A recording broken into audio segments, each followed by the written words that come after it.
Hello student, कैसे हैं आप लोग। अक्सर आप लोगों की एक प्रॉब्लम होती है कि सर हम जो कॉन्सेप्ट हैं फिजिक्स के उसको भी हम समझ लेते हैं, थ्योरेटिकल क्वेश्चंस को भी अपन सॉल्व कर लेते हैं, लेकिन जहां बात आती है न्यूमेरिकल्स की और डेरिवेशन ऑफ फार्मूला की तो वहां हमारी बात ख़राब हो जाती है। हमसे वो सारी चीज़ें नहीं हो पाती। हम यही नहीं समझ पाते हैं कि इस क्वेश्चन में कौन सा फार्मूला लगाया जाए, इस क्वेश्चन में यही फार्मूला क्यों लग रहा है, मतलब हम उस चीज़ को फील ही नहीं कर पाते हैं। तो स्टूडेंट्स, अब बिल्कुल भी डरने की जरूरत नहीं है, क्योंकि मैं शैलेंद्र शर्मा आपके सामने लाया हूं एक बेहतरीन और बहुत ही अच्छी ट्रिक आपको समझाने के लिए, जिसके यहाँ पर आप बहुत अच्छे तरीके से आप पूरी चीज़ को समझ सकते हैं, क्वेश्चन को एनालाइज कर सकते हैं और उसके बाद फिर न्यूमेरिकल आपसे 100% हो जाएगा। आपको कोई भी प्रॉब्लम नहीं आएगी किसी भी टाइप के न्यूमेरिकल को सॉल्व करने के लिए। तो आओ डिस्कस करते हैं उसके बारे में बहुत ही अच्छे बेसिक तरीके से।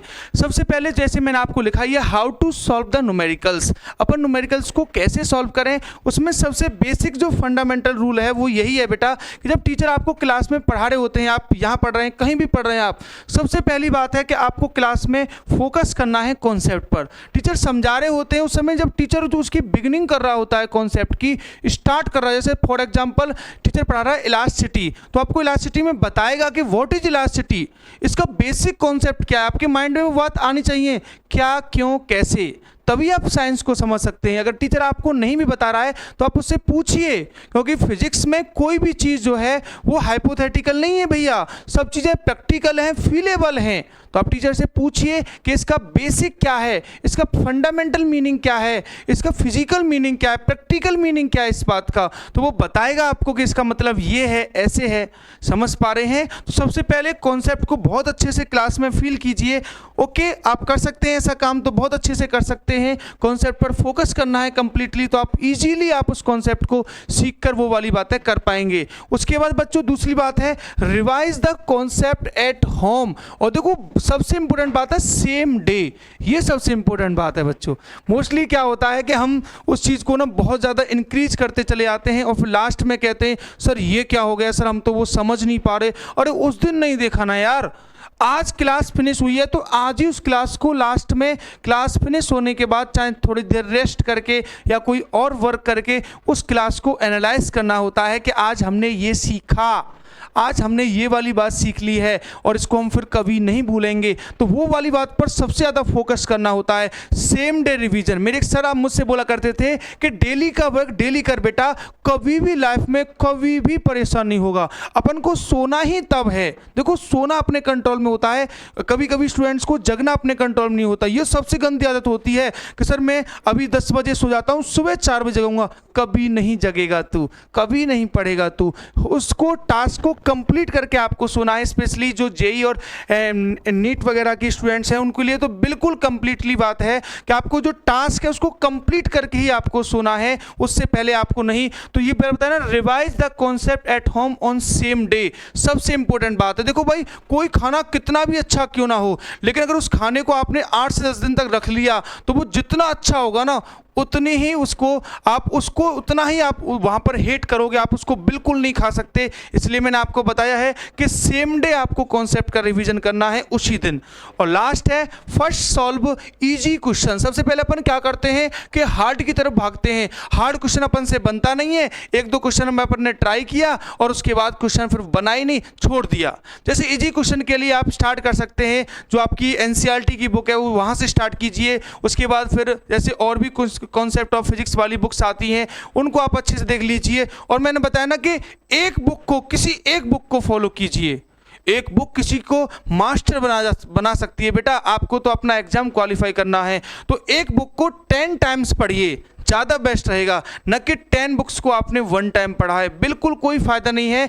कोई भी एक रेफरेंस बुक आप सेलेक्ट कर सकते हैं, तो वहाँ से आप इजीली कर सकते हैं। क्लियर?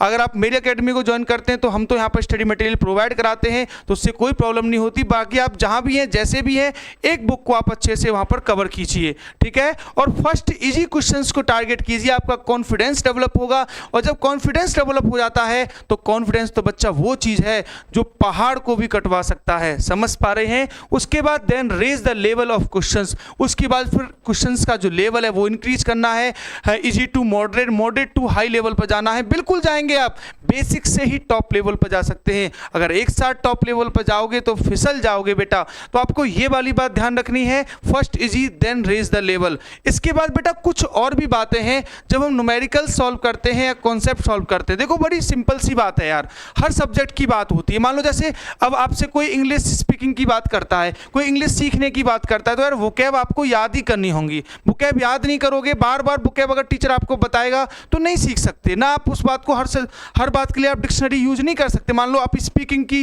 बात सोच रहे हैं तो वोकैब आपको पता होंगी तभी आप स्पीकिंग कर सकते हैं। ऐसा थोड़ी ना कि आप बार बार आप डिक्शनरी देख के बोलोगे, है ना, इस तरीके से नहीं हो पाएगा ना। समझ पा रहे हैं आप लोग? तो वही कॉन्सेप्ट यहाँ पर फिजिक्स में भी है। फिजिक्स की जो वोकैब है वो है उसका बेसिक मैथमेटिक्स, जो आपको पता होना चाहिए। बार बार नहीं कोई बता सकता वो चीज़ें आपको, क्योंकि जब पता होता है ना तभी वो चीज़ें एट ए टाइम आपको ध्यान भी आएंगी और क्वेश्चन में आप अप्लाई भी करोगे। क्या बात क्लियर है? वही कॉन्सेप्ट है यहाँ पर। तो देखो बेसिक मैथमेटिक्स में आपको क्या क्या कवर करना है, मेरी जो फर्स्ट वीडियो है how to start the physics, वहाँ मैंने आपको समझाया भी है कि बेसिक मैथमेटिक्स में आपको क्या क्या पढ़ना है, और बस उसी बात को बता रहा हूँ, पढ़ना वहाँ से है आपको। और भी मेरी बहुत सारी वीडियोज आप सब देख सकते हैं। अगर आपको सारी चीज़ें अच्छी लग रही हैं तो आप चैनल को सब्सक्राइब करें, अपने फ्रेंड सर्कल में स्प्लिट करें, जिससे कि ज़्यादा से ज़्यादा स्टूडेंट्स को पता चल पाए और वो इसका फ़ायदा उठाएं, क्योंकि आपका एक शेयर किसी को फिजिक्स सिखा सकता है भैया। तो भाई बेसिक मैथमेटिक्स में आपको ट्रिग्नोमेट्री में थोड़ा सा सीखना है। अच्छा एक और बात स्पेशली उन स्टूडेंट्स के लिए बोलना चाहूँगा जो बायो वाले हैं, कि वो क्या करते हैं कि बेसिक मैथमेटिक्स में इतना पढ़ लेते हैं कि मैथ तो वैसे उनका परेशान था और ज़्यादा परेशान हो जाता, तो फिजिक्स को भी परेशान कर देते हैं। मतलब तकलीफ तो मैथ देता है, फिजिक्स को तो फिर वो यूं ही बदनाम कर जाते हैं, क्योंकि बेसिक मैथ में पढ़ ही इतना लेते हैं वो बहुत सारा। समझ पा रहे हैं? तो ऐसा आपको बिल्कुल भी नहीं करना है। ट्रिग्नोमेट्री में आपको एंगल के बारे में ध्यान रखना है। इनकी तीन मौसी के लड़के हैं, साइन कॉस टेन, उनको फोकस करना है। तीन उनके अपोजिट होते हैं, कॉन कॉट सेक कोसेक, तो उसको ध्यान रखना है। इसके अलावा जो जनरल है conversion, sine square theta plus cos square theta equals to 1 होता है। ऐसी बेसिक बातें आपको ध्यान रखनी है ताकि बहुत ईजीली वे में आप पूरे कॉन्सेप्ट को सीख सकते हैं और यहां से बनने वाला क्वेश्चन आपसे फिर छूटने वाला नहीं है। Is that clear? इसके बाद बेटा ट्रिग्नोमेट्री के बाद आपको बात करनी है दूसरी वाली बात। हाँ, अब ऐसी बात हो ना साइन 30 की वैल्यू क्या होती है पता ही नहीं है, बैठे हैं शांत, ऐसे नहीं बात बनेगी यार, ऐसे बिल्कुल भी बात नहीं बनेगी। आपको ध्यान रखना है यार, ये तो बेसिक नीड है बिल्कुल, मतलब कैलकुलेटिव पार्ट है, तो ये तो बिल्कुल अच्छे से पता होना चाहिए ना। मान लो cos 60 की वैल्यू क्या होती है, बैठे हैं कोई बता दे, कोई कान में बोल दे, ऐसे नहीं सर, नहीं बिल्कुल नहीं सर, पता होना चाहिए भाई, क्योंकि आपको ही क्वेश्चन सॉल्व करना है। ध्यान रखो, इसके लिए हम लोग तो जब पढ़ते थे तो हम लोग क्या करते थे, एक चार्ट बना लेते थे बेटा। जो भी चीज़ें हमें परेशान करती चार्ट पे लिख लिया, उसको अपने सामने रख लिया, और जब बेडरूम है उसके बेड के सामने वाली वॉल पर उसको चिपका लिया, जहाँ कि आप देखें तुरंत देख लें, 2-3 बार देख लें फिर पता चल जाता है। तो ऐसे नॉर्मल तरीके से लोग कर लेते हैं, पीरियोडिक टेबल को ऐसे बना के रख लेते हैं। वही वाली बात है, मान लो कोई इसकी जीएस वगैरह पढ़ता है तो वो जैसे मैप वगैरह को चिपका लेता है। तो सबके अपने अपने नीड्स हैं, तो बस उसी हिसाब से बात समझें, ठीक है। दूसरा क्या है, ट्रिग्नोमेट्री के बाद बेटा फिर इसमें जो जनरल अलजेब्रा है, अलजेब्रा में बस ज़्यादा नहीं है आपको, बस अलजेब्रा में आपको इतना ध्यान रखना है, जैसे एपी क्या होती है, अर्थमेटिक प्रोग्रेशन, जहाँ पर रेशियो सेम, डिफरेंस सेम रहता है, कॉमन डिफरेंस होता है। जीपी क्या होती है, यहाँ से जैसे बेसिक क्वेश्चन आ जाता है। अब अपन जीपी नहीं जानते, एपी नहीं जानते, अब फिजिक्स को तो यूँ ही बदनाम कर रहे हैं। अरे फिजिक्स तो ओनली कॉन्सेप्ट लगा दिया, खत्म, उसके बाद तो मैथमेटिक्स सॉल्व करेगा ना यार क्वेश्चन को, कैलकुलेशन तो मैथमेटिक्स वाली है ना, तो पता होना चाहिए। मान लो कोई कॉन्सेप्ट आ गया, उसमें आंसर है a sin 30, अब sin 30 की वैल्यू पता है तब ना क्वेश्चन सॉल्व कर पाएंगे। अब sin 30 की वैल्यू पता नहीं है, मैथ पता नहीं है, बेसिक फिजिक्स को बदनाम कर रहे हैं कि सर फिजिक्स हार्ड है, ऐसे तो ये तो गलत है ना यार। sin 30 की वैल्यू पता होनी चाहिए अपन को। क्लियर? आप लोग ध्यान रखें ऐसी बात को। तो इसलिए आपको अलजेब्रा जो बेसिक है वो आपको अच्छे से पता होना चाहिए। इसके अलावा जो आपको जैसे a प्लस बी का whole square, a minus b, अब देखो एक स्टूडेंट है a माइनस बी का होल स्क्वायर नहीं पता, बताओ कर लो बात उनसे, और कह रहे हैं सर फिजिक्स हार्ड है। बता फिजिक्स कहाँ हार्ड है यार, a माइनस बी का होल स्क्वायर नहीं पता तुझे, बता कैसे कर पाएगा फिर a square minus B square. ऐसी बेसिक बातें आपको ध्यान रखनी है जो 9th 10th की हैं, इवन 11th 12th भी नहीं बोल रहा मैं, 9th 10th की हैं यार।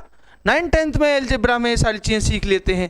इसके बाद आपको जनरल लॉग के फंक्शन याद रखने हैं। जो लॉग होते हैं ना, लॉग के फंक्शन याद करने हैं। लॉग में लॉग m इंटू एन क्या होता है, लॉग m माइनस एन क्या होता है, लॉग m अपॉन एन क्या होता है। ये बेसिक बातें हैं, ये पता है तभी अपन आगे की बातें बहुत अच्छे से समझा सकते हैं। समझ पा रहे हैं आप लोग? तो पता होना चाहिए लॉग वगैरह के रूल्स आपको। इसके अलावा बेटा लॉग ऑफ एक्सपोनेंट जो होते हैं, लॉग ऑफ एक्सपोनेंट जानते हैं ना, जैसे x की पावर m इंटू एक्स की पावर n। तो आपको पता है मल्टीप्लिकेशन में पावर आजकल ऐड हो जाती है। This is will be x की power m plus n, you know, and divide करेंगे तो पावर माइनस में हो जाती है। आप समझ पा रहे हैं ना? ये सारे बेसिक रूल हैं। और अगर आपको नहीं पता तो भैया अभी देखना है इस वीडियो के बाद आपको how to start the physics, मेरी फर्स्ट क्लास, उसमें मैंने सारी बातें समझाई हैं, सब लिखवाया है डिट्टो। बहुत अच्छे तरीके से आप उसको पढ़ लेंगे तो आपको बिल्कुल भी परेशान नहीं होना पड़ेगा। समझ पा रहे हैं?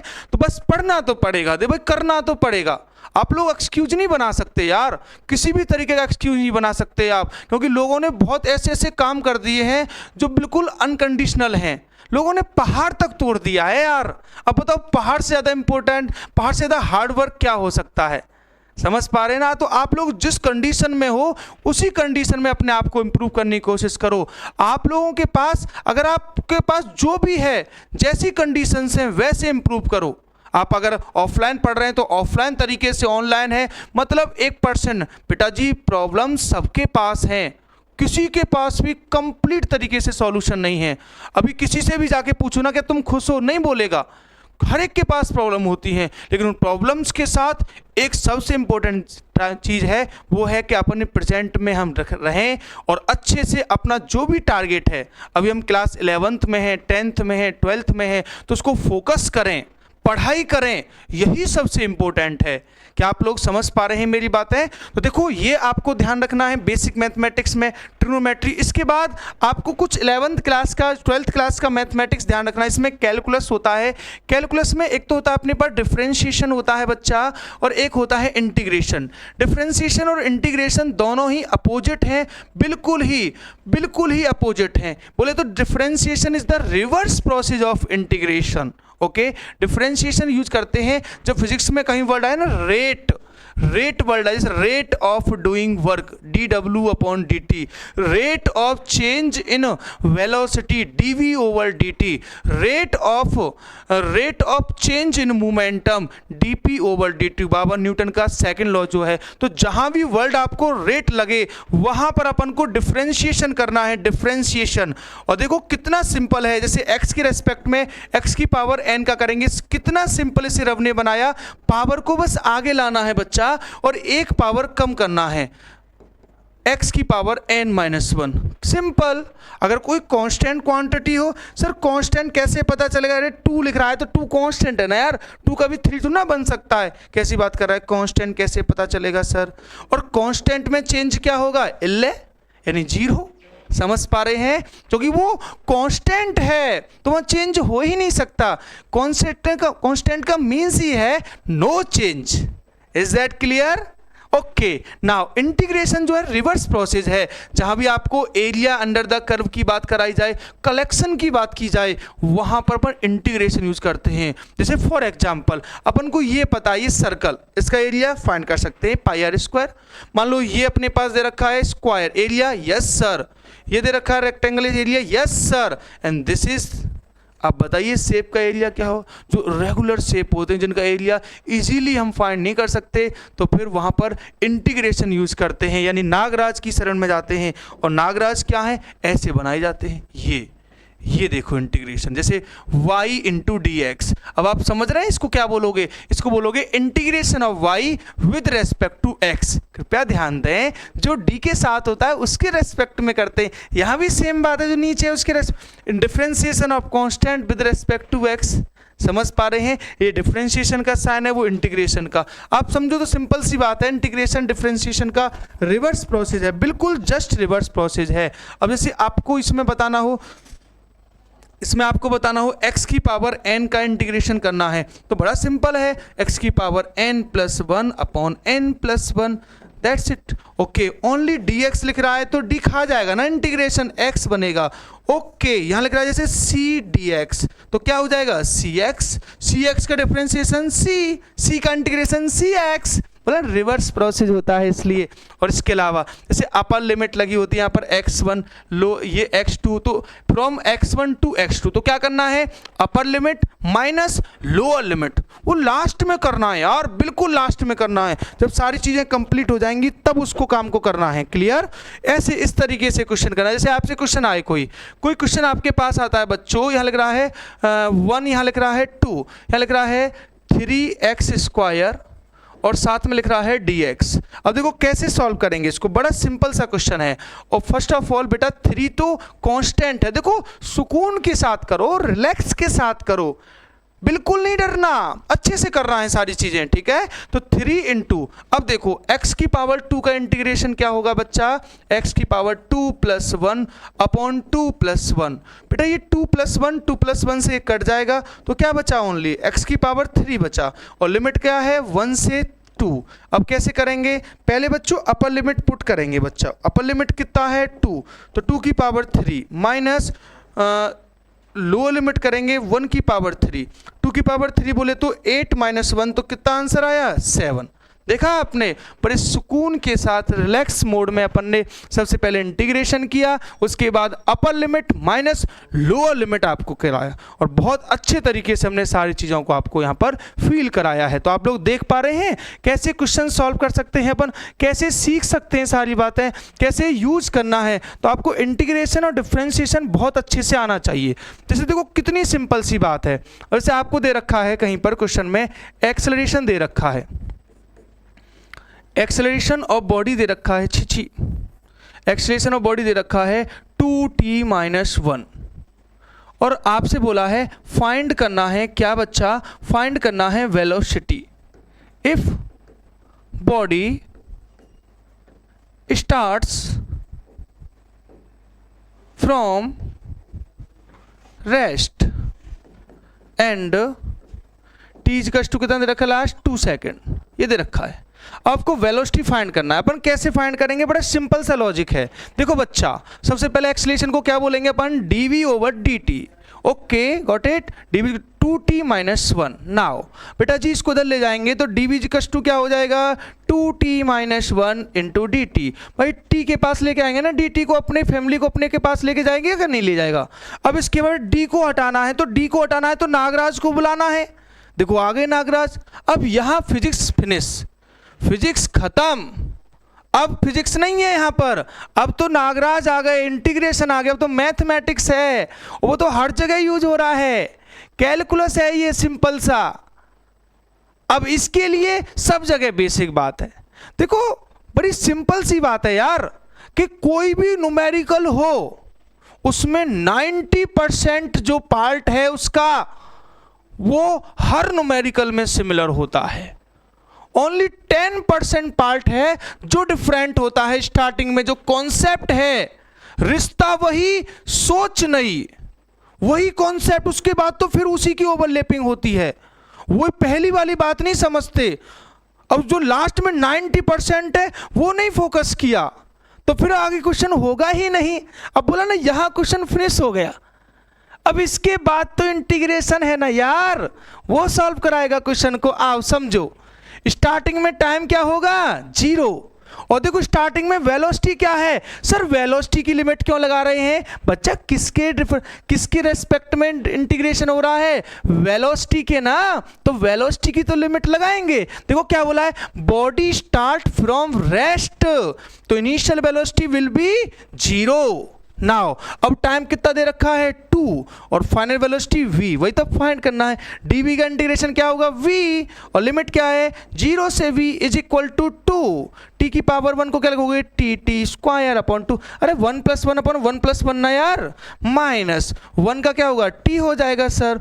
और देखो लिमिट कहाँ है 0 से 2, 2 से 2 कट गया, upper limit minus low limit, v - 0 = 2 put कर भाई, 2 पुट कर भाई, 2 पुट कर, 2 की पावर 2 -2, और तो 0 फिनिश ना, 4 - 2 कितना आया 2, तो वेलोसिटी कितना आया 2 मीटर पर सेकंड। फिनिश, टाटा, गया, खत्म, फिनिश हो गया। समझे आप लोग? कितना सिंपल है। बस आपको उस चीज़ को फोकस करना है, फील करना है यार। हर क्वेश्चन इजी है, किसी भी तरीके से आप क्वेश्चन को सॉल्व कर सकते हो। क्या बात क्लियर है? कोई प्रॉब्लम है? कर पाएंगे ना? बोलो, कर पाओगे कि नहीं? अगर हाँ तो देखो इतने अच्छे तरीके से आप कर सकते हैं। तो सबसे पहले तो मैंने आपको बताया कि क्या क्या करना होता है। हमने बहुत सारी बातें आपको सिखाई हैं। फिर से एक बार रिवाइज करते हैं। कॉन्सेप्ट को फोकस करो क्लास में क्या है, उसके बाद सेम डे कॉन्सेप्ट को रिवाइज करना है और इजी क्वेश्चन से स्टार्ट करना है। इजी से start, easy to hard, easy to hard, basic to top level, बोला है ना? तो बस वही तो है, इजी टू हार्ड। चलो वहां पर उसके लिए आपको फिर ध्यान रखना है क्या? बेसिक मैथमेटिक्स, उसमें क्या क्या? ट्रिग्नोमेट्री, उसके बाद एपीजीपी टाइप से algebra basic, a minus B का whole square, a plus b का whole square is that. Now log के फंक्शन, e की पावर x वाली बात है, पावर ऑफ जो एक्सपोनेंट के जो रूल्स हैं वो ध्यान रखने हैं। डायरेक्ट क्वेश्चन सॉल्व होगा ना यार। और उसके बाद फिर बताया डिफरेंशिएशन और integration, one of the most important part of basic mathematics which usually use in physics. बहुत ज़्यादा यूज होता है फिजिक्स में। कौन कौन? डिफरेंशिएशन एंड इंटीग्रेशन, दोनों यूज होते हैं और अपन को अच्छे से ध्यान रखना है। ये सारे कॉन्सेप्ट अपन को ध्यान रखने हैं। यहाँ से बनने वाला क्वेश्चन फिर हमसे 100% बन जाएगा। जैसे ये वाला क्वेश्चन आया बेसिक, ये वाला क्वेश्चन आया बेसिक, क्लियर? तो आप ऐसे अच्छे तरीके से सारी चीज़ें समझ सकते हो। बहुत अच्छे तरीके से आपको सारी चीज़ें फील कराने की कोशिश कर रहा हूँ। बस आप पढ़ो तो सही भाई, अब सीखो तो सही ना यार, बहुत अच्छे से। मैंने आपको बताया है मंजिल उन्हीं को मिलती है, ध्यान से सुनना माय फ्रेंड, ध्यान से सुनना। मंजिल उन्हीं को मिलती है जिनके सपनों में जान होती है। पंख से कुछ नहीं होता, हौसलों से उड़ान होती है। ठीक है? तो आप लोग ध्यान रखें, मेहनत करें। और आपको और भी कोई डाउट है फिजिक्स में, फिजिक्स के न्यूमेरिकल्स के रिगार्डिंग, या कोई कॉन्सेप्ट आपको समझ नहीं आ रहा है, तो कमेंट जरूर किया करें। मैं वहां पर आपको उस कॉन्सेप्ट की नई वीडियो आपके सामने लाऊंगा। क्योंकि डोंट फिकर डियर, सैलिन सर इज हियर। आपको सारी चीजें फील कराने के लिए आ गए हैं। आपको अच्छा लगे, अगर आप फर्स्ट टाइम आए हैं तो मेरी सारी वीडियोस देख लेना, बहुत अच्छे से फील आ जाएगा आपको सीक्वेंस के साथ।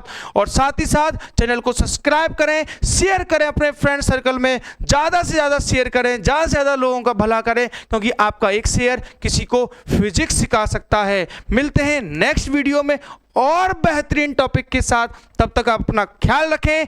जय हिंद, जय भारत।